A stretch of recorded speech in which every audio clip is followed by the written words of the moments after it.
Right? You have to keep in your mind what is really dangerous or not. Therefore, if you have this idea in your mind, then you have an idea of what is not dangerous. All other ideas, therefore, are dangerous. Therefore, if you can go through, notice, this is not an avoidance, this is not a system of avoidance. He's not saying avoid pleasure and pain. He's not saying avoid desires and fears. He's saying as you go through life and face these, what idea must you keep in your mind? This idea of what is real and what is being. Because being and real are the same words. Same word, same word. Now, if you can do that, then, notice then, you would then, is it not likely, have to keep the three aspects of yourself as a oneness, because you wouldn't want to allow the desires to run free and unrestrained by this, because you want to experience these things with this idea in mind. Therefore, to move through those four different states, in that kind of state in your soul, that is being brave.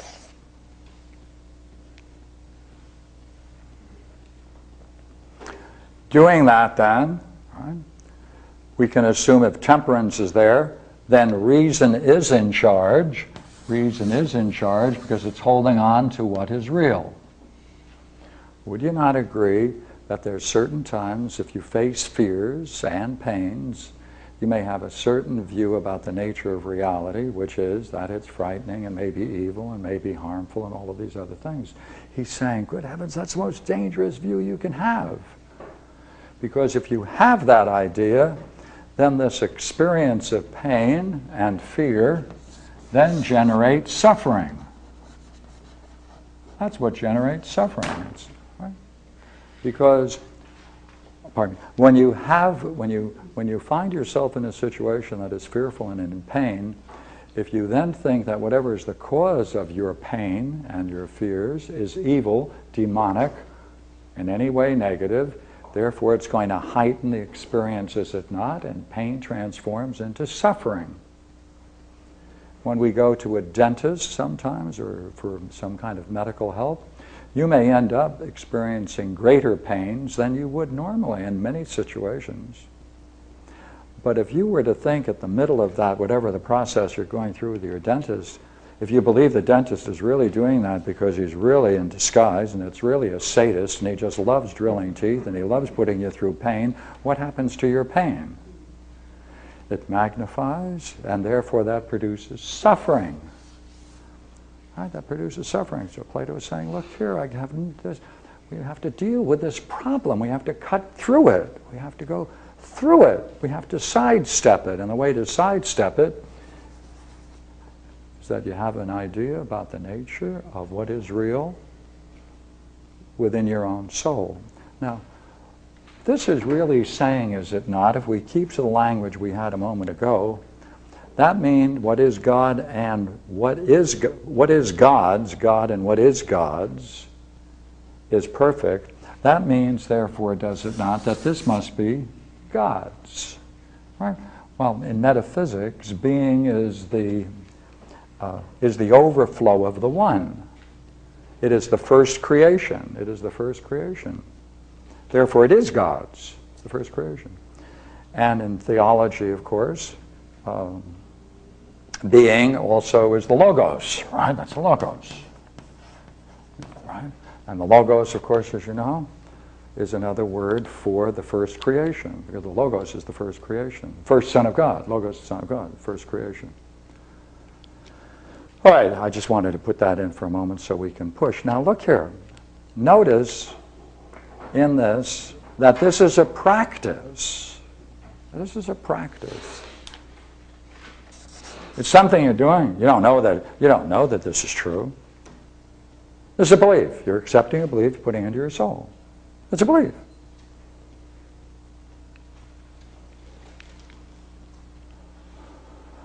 And that's why it's insufficient. And that's why he then moves into Book 7, to then take this belief and now transform it into the formative task of moving from belief to knowing. How can you know that this is true? And that's where he's going now, and that's where we're going. At this stage, you have the yoga, basically. This is a yoga. This is a practice. Now we're moving from this kind of yoga, classically, to a jnana yoga. This is a jnana yoga, where we're going now. That's a wisdom yoga. So this is like a preliminary yoga. Quite true. Because it just Yeah. shows the level of belief. Yeah, yeah, sure. Quite true, quite true. All right, now we move. Now,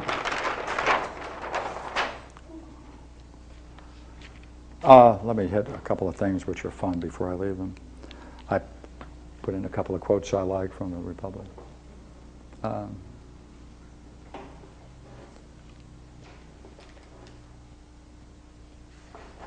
This presupposes that someone knows that this is to one's advantage to have this idea in your mind through all of those four states: pleasure, pain, desire, and fear. So he has this statement. It's possible for this to be the case because it had in itself a knowledge of what was to the advantage of each. This presupposes then that the lawgiver has in himself, right, the knowledge of what is to the advantage of each part of the soul and for each man. And this therefore covers both. I'd like to deal with this last one, the idea of the lie. The lie in words is an imitation of the state of the soul. All right then, all right. Then having this in your soul and expressing it and assuming this is true, believing this is true, brings about therefore a change. This change therefore allows then for, through the logos, through words, a corresponding change in the state of the soul. Now I want to get into the Republic, Book 7. Beginning of Book 7, it says, look here, music and gymnastics, what we've discussed about before, he says that's an education by habit. It doesn't reach into the mind. Therefore, we'll leave that and assume that our guardians have already mastered music and gymnastics, and therefore are ready now to make the ascent into real being. For the ascent into real being is true philosophy. All of these are quotes from the Republic, right? The ascent into real being is true philosophy. Into this, that's true philosophy. And therefore the goal, therefore the philosopher is he must seek to learn the studies that have the power to bring about that kind of knowing. And again, remember we used the idea of power previously, it's primarily a power. Now there are many studies now that are introduced in Book 7. Arithmetic, geometry, solid geometry, astronomy, music or harmony, and dialectic. But now throughout the Republic, if you go through it, just do one thing and then you can follow this whole discussion.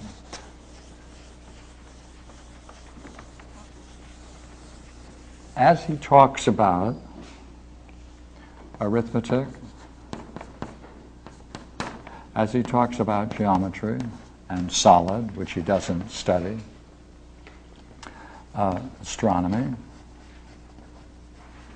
harmony, and the dialectic,